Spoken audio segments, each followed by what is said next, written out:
Nagyon szépen köszönöm a megtisztelő meghívást.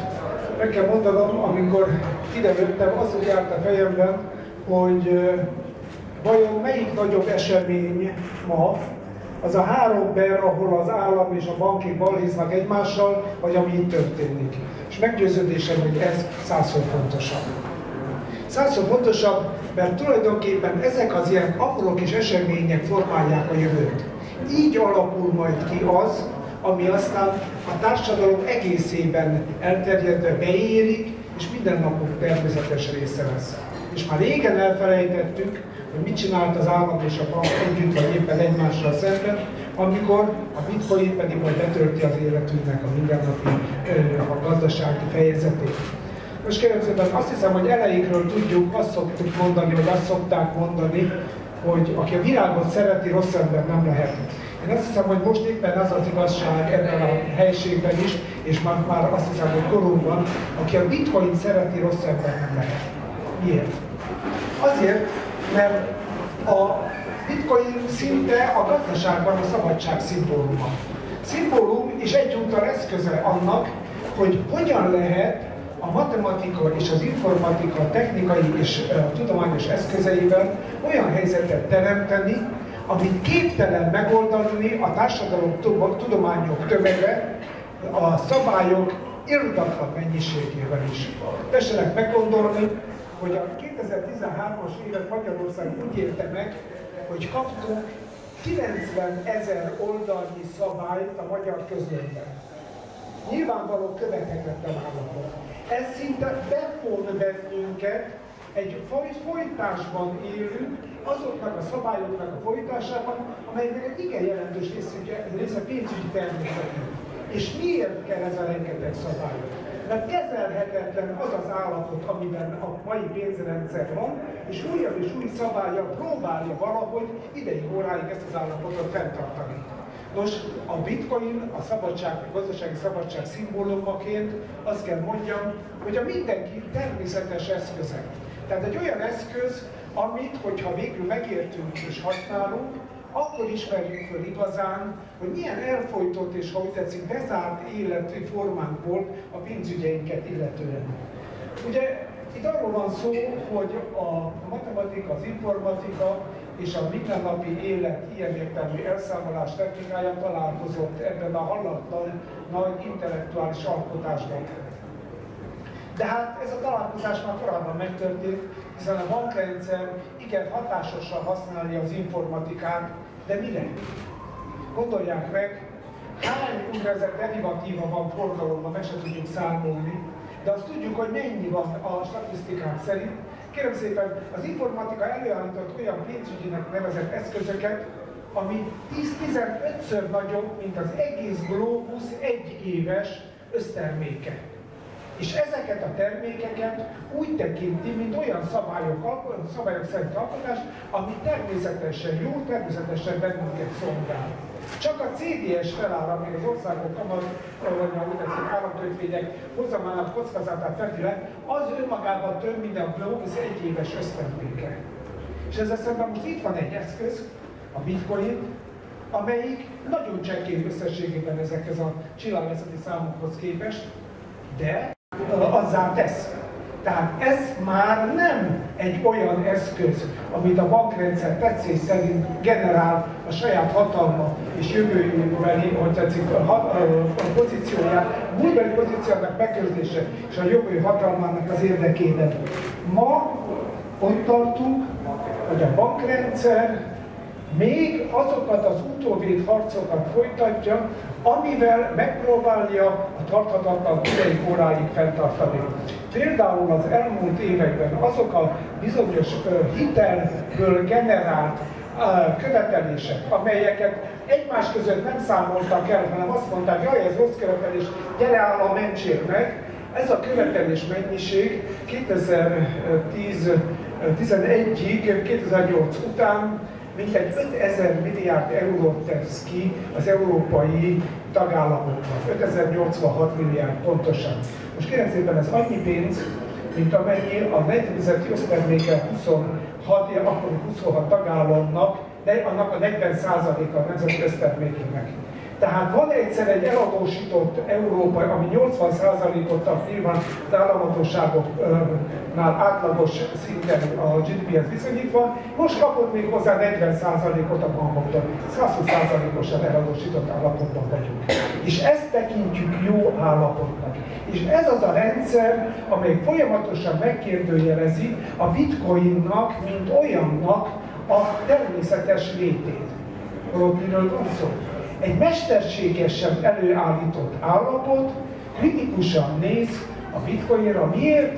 Mondván, hogy az túlságosan szabad, azt nem lehet ellenőrizni. Nincs, aki ellenőrizze. Mire használhatják? Hát természetesen terrorizmusra, természetesen kábítószerre. Hát mire nem, ugye? Ezek az urak, hölgyek, akik ezzel foglalkoznak és ilyeneket a sajtóban megeresztenek, azok elfelejtenek azokról a tanulmányokról közleményt közé tenni, miszerint ma minden dollár bankjegyen kimutatható a kokain. Na, mert a dollárnak ilyen funkciója van, hiszen hatalmas katonai szállítógépek viszik 100 tonna számra a nyomtatott színes papírpénzt Afganisztánba, Irakba és a közel-keleti régióban. Hát ebben a világban most akkor kezdjük el kritizálni a kokain keresztül a bitcoin, amelyik éppen hogy nem azt szolgálja, éppen a mindennapjainkat szolgálja. Ki kritizálják? Hát pontosan azok, akik nyomtatják ezeket a színes papírokat. Kérem szépen, ez a folyamat azonban kifelé tendál már abból a pozícióból, ahol van, vagy amit már elér. Nem tudom, hogy most a informatikusoknak mondom, hogy egy kicsit matematikailag meggondolják ez az állapot, amiben vagyunk, el tudják képzelni, hogy a fizetési rendszerek azok vagy nagyon-nagyon szabályozottak, vagy nagyon nem szabályozottak, rugalmasak. Most ha valami nagyon rugalmas, akkor az kezelhetetlen. Ha nagyon túlszabályozott, akkor mered, akkor nem lehet kijavítani a benne rejlő hibákat. Tehát van egy olyan szintje a rendszereknek, amelyiket nevezzük így életképességi ablak. Elegendően rugalmas, elegendően szabályozott. Ha nincs benne az életképességi ablakban, akkor tönkre megy, vagy létre sem jön. A bitcoin bebizonyította, hogy létrejött, működik, tehát az életképességi ablakban benne van. És ha megnézzük, hogy a mai pénz mit ütlenti ki ebből a szintből, miért megy az összeomlás irányába, akkor azokkal a tulajdonságokkal a bitcoin nem rendelkezik. Tehát ezért ennek csak jó és biztos jövője lehet, nem látok olyan okot, amelyik ezt megkérdőjelezni.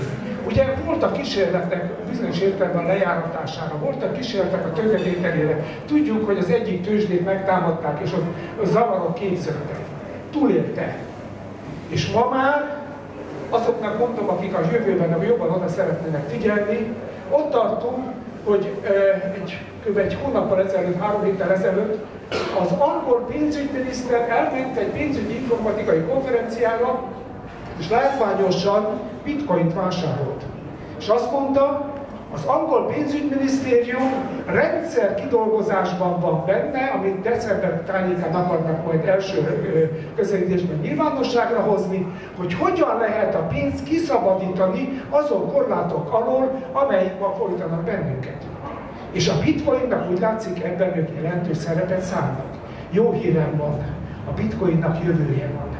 Annak a pénznek, amivel együtt élünk, sajnálatosan nincs jövője. Szívem szerint inkább azt mondhatnám, hogy legyen, hiszen nem akarok rosszat magunknak. De úgy néz ki, hogy sajnos ezt a változást nem tudjuk elkerülni. Ezt a változást át kell élnünk. És az a jó hír, hogy van olyan eszköz, amelyik arra az esetre is felkészül, amikor a másikkal súlyosabb problémák lesznek.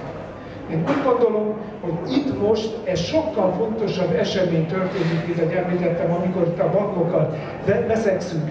És amikor ezt a fontos eseményt, mondjuk így, hogy pártozó szavakkal nem akarom és nem tudom alátámasztani, mert majd az a lényeg, hogy átérezzük és átérjük ennek a fontosságát, nem a szavak a fontosak, akkor azért arra szeretném felhívni a figyelmet, hogy Magyarország hajlamos a távolról és sugallatokat szabályokba átalakítani. Vannak jó sugallatok, meg rossz sugallatok. Most a decemberi pénzügyi törvényeink már egy jó lépést tettek. A bankrendszerről leválasztották a pénzforgalmat, új törvénybe iktatták. Tehát a pénzügyi közvetítés, mint fizetési forgalom, az elektronikus pénzkibocsátás, valamint az utalvány kibocsátás most már külön törvényben van. Igen, lehet pénzforgalmi intézményeket alapítani. A pénzforgalmi intézmények nem bankok, és nem hordozzák a bankoknak azt a haladban tervét, amivel ugye jellemezhetjük őket, nem akarom részletezni. Gondolják el, ki az az őrült, aki teherautóval akar közlekedni itt a városban. Most pedig ezt tesszük, amikor a banknál tartjuk a pénzünket, és a bankra bízzük, hogy ő kezeli a pénzünket. Ezzel a nehézséggel és költséggel terhelünk be minden pénzügyi mozgást. A pénzforgalmi intézmény már segít erről leválni. De ez még mindig olyan, hogy egy intézmény, olyan intézmény, amelyik alany és szabályokkal rendelkező alanyként, ha úgy tetszik, a rábízott pénzt kezeli. Na most a bitcoin ezen túl lép már egyet, és azt mondja, én olyan automatikus intézmény vagyok, hogy nem kell alany hozzám, nem kell személy hozzám, maga a technika betölti azt a feladatot, amit egyébként egy intézmény töltene be. Én úgy gondolom, ezt a közbülső lépést nem kerülhetjük el. Igen, kellenek pénzforgalmi intézmények, igen, rá kell jöjjünk, hogy a pénz nem feltétlenül olyan eszköz, amit a bankokra kell bízni. Bár Kossuth megmondta, hogy ő nem akarja a bankokra bízni a pénzt, azóta sajnos még mindig ezt tesszük, most már elindulunk attól kifelé, és az igazi nagy lépést majd a bitcoin teszi meg, de én úgy gondolom, hogy ehhez sok ilyen rendezvényre van szükség. Én gratulálok a szervezőknek, gratulálok a bátorságukért, gratulálok azért, hogy egyáltalán mindennapjainkat, ha úgy tetszik, ők saját pénzükön, hiszen emögött ugye üzlet nincsen, katalizálják, ha úgy tetszik, a szemléletünket formálják.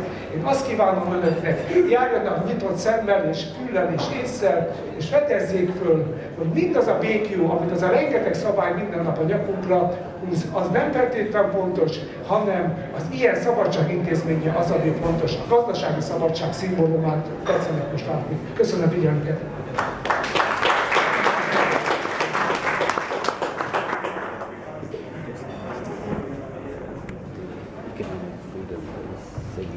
Köszönöm István.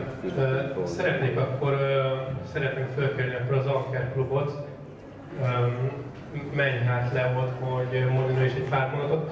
Az Anker Klub azon kívül történelmet ír azzal, hogy befogadta Magyarország első bitcoin ATM-jét, történelmet írt azzal is, hogy első vendéglátóhelyként bitcoin elfogadóvá vált, illetve a másik helyükben az Ankerben. Köszöntök mindenkit!